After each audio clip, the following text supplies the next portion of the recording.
What is going on, Diablo 2 fans? Dobrunsky here, and today I'm going to be breaking down what I think is the second best budget starter character in Diablo 2 Resurrected, and that is, of course, the Running Hammerdin. Now, I've had a lot of requests to make more budget-oriented builds, and I have released a Summoner Guide recently and also a budget Blizzard Sorceress build. I have those linked in the description below because they've been a pretty big hit, but today we're going to be going over the character that can pretty much farm every area in the game with very, very budget gear. So I do hope you guys enjoy this video. Like all my previous build videos, I will have timestamps in the description below, so if you guys want to bounce back and forth between different segments of the video, they're there for you guys to use, so please take advantage of them.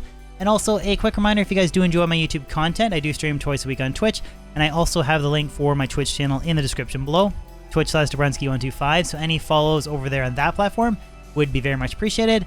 Other than that, guys, hope you enjoyed the video. Let's jump in.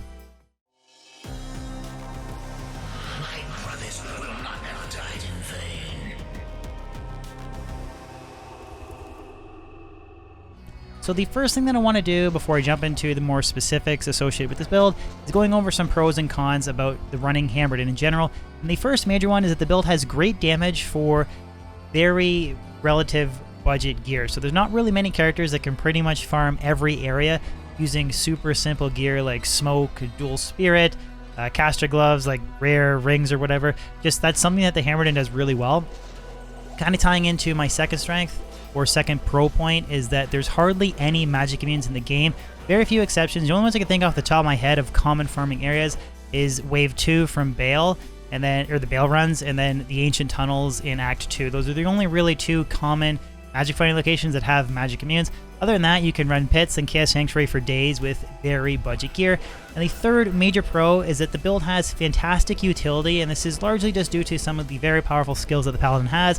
So, for example, a single hard point into Redemption, you can use that after you've killed a bunch of monsters to replenish your life.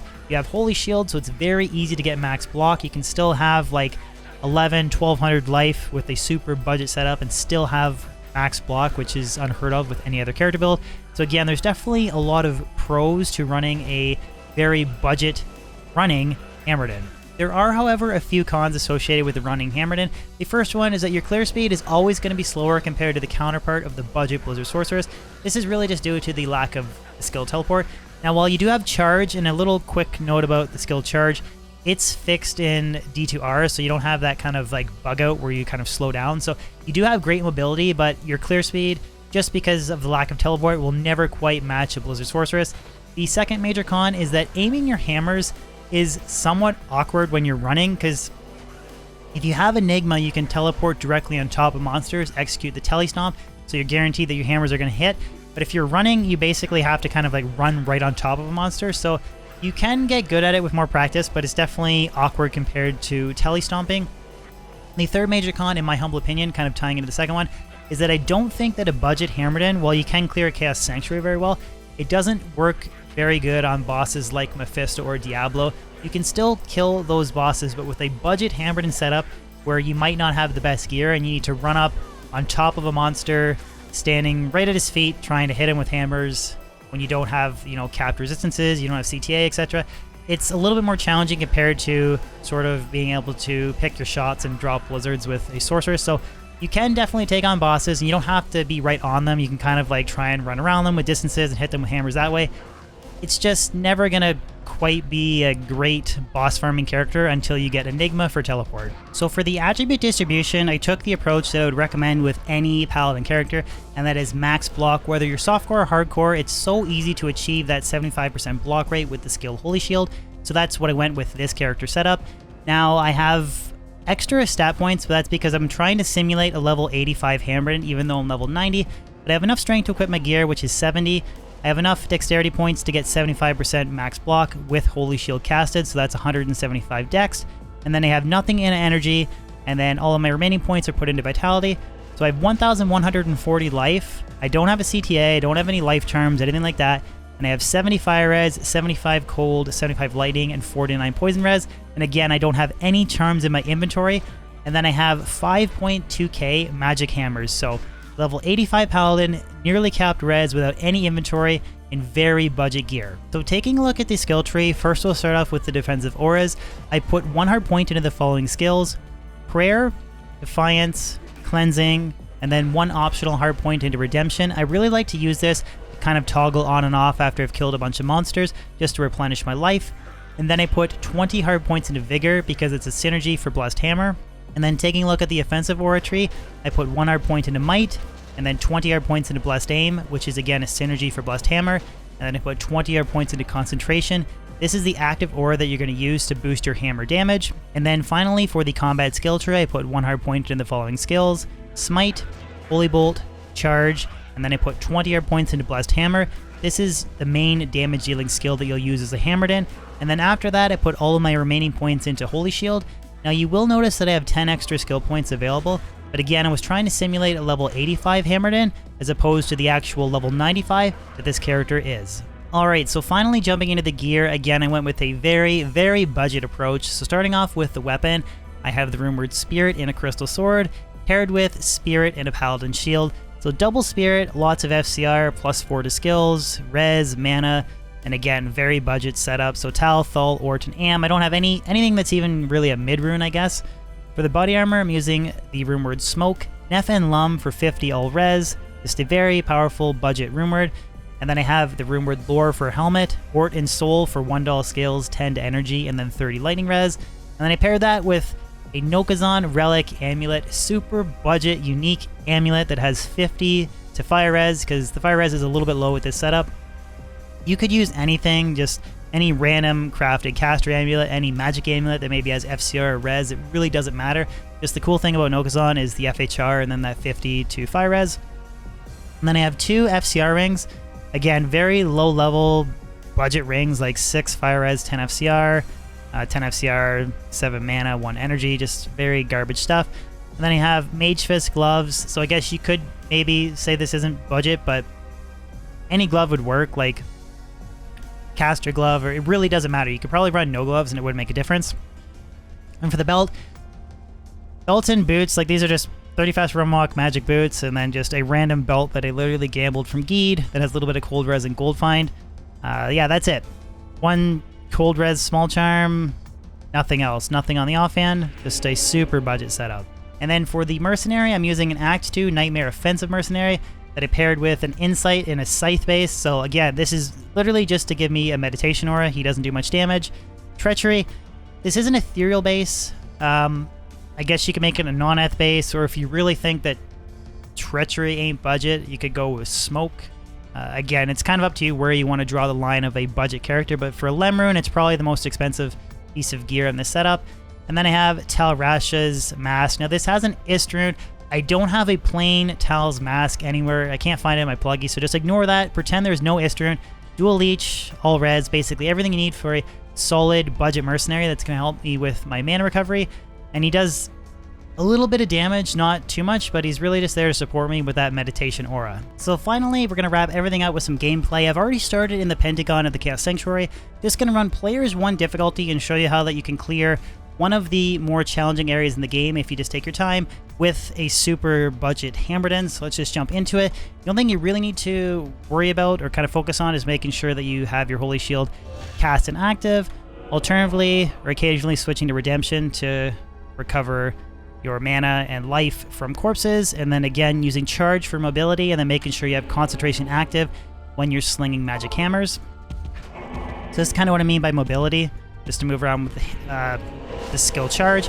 Now the Venom Lords, you're not going to want to try and be right on top of them. You're going to want to try and keep some distance and then kind of sling hammers. Try and have them like kind of like run into the hammers, because even with like 1100 life, I mean, you can take some damage from them, but not a ton. So then there's just an opportunity where I would use Redemption just to recover a little bit of life and mana. I just try and charge right up on top of them. It's a good idea to kind of pre-clear the seals. And then so I'm going to try and start slinging hammers so that these guys run into them. And just slowly keep moving back and kind of separating a little bit of distance. Because again, you can't really sit on top of them, like maybe when there's 1 or 2 left, but you don't want to sit on top of the whole Infector pack with a very budget character like this. It's not a good idea. But then again, I just switched to Redemption. recover some life and mana, and then use charge from ability to get around.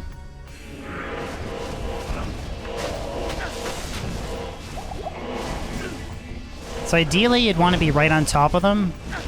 Make sure your hammers hit them all the time. Again, sometimes you have to kind of just hang back a little bit because you can't absorb tons of damage with this budget of a setup.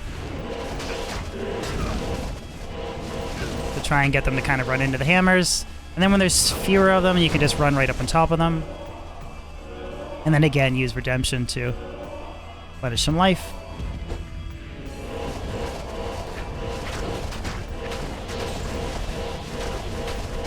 So once you get a CTA, you can just run right up on top of monsters. It wouldn't be a big deal.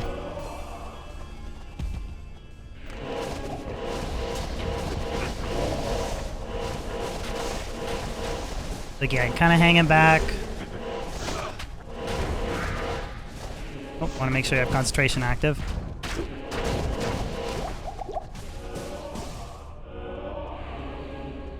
Love a single hard point in a redemption. Okay, so just Ace. Again, kind of sit back and have them kind of run into your hammers. And then there's just him, you can kind of run up on top of him.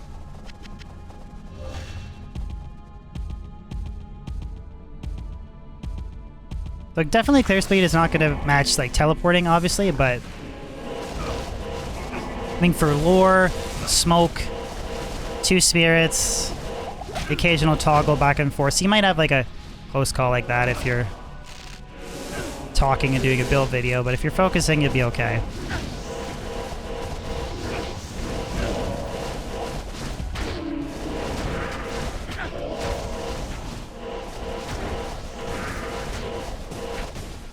It's CTA and just being able to run right on top of the enemies, so you don't have to worry about kind of some of the hammers not hitting. Player speed will definitely be faster. Stormcasters, I wouldn't worry about it. You can kind of just go right up on top of them.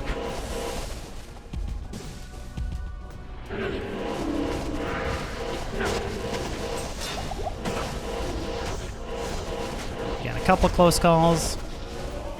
Redemption. Do the final seal.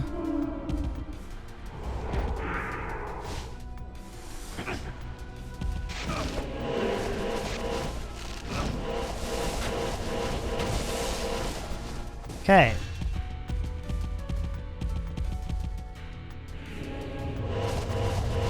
If you precast your hammers with Diablo spawning, it's a good way to get some extra damage. We'll have to run around a little bit. We don't want to stay right on top of his attack. And there you go. So again, that's kind of like tying into that con where I said about how, like, if you were Blizzard Sorceress, you can kind of like hang back, drop blizzards, kind of move around, but with Hammerden, you're sort of like kind of up and running in Diablo's face. So again, not the best boss clearing build, but you just saw me run through Chaos Sanctuary, Players 1 difficulty with dual spirits, smoke, lore, very, very budget stuff. I would say a key aspect of this build is just trying to get that insight for that meditation aura, so you're not like constantly potting, because without that, you'll definitely have more mana issues. But yeah, that's basically wraps up the budget Hammerden for today's video. Well guys, there you have it. That wraps up today's video. Hopefully you guys enjoyed it. Again, I'm trying to do a couple budget-oriented videos so you guys can run some pretty powerful builds as you're trying to gear up in ladder. So definitely Blizzard Sorceress, Summon Necro, and I think the Hammerden are probably the top 3 in my opinion. But again, let me know in the comment section below if you guys think I missed anything major or you would tweak anything on the build. Again, I always do read the comments and feedback is welcome. Other than that, hope you enjoyed the video, and if you could throw a like on it, share it, and even consider subscribing if you're new to my channel. I post new weekly content on YouTube, and I do stream twice a week on Twitch. So any follows on Twitch or subs on YouTube would be amazing. Other than that, guys, hope you have a fan-frickin-tastic day, and I'll catch you on my next video or live stream. Peace out.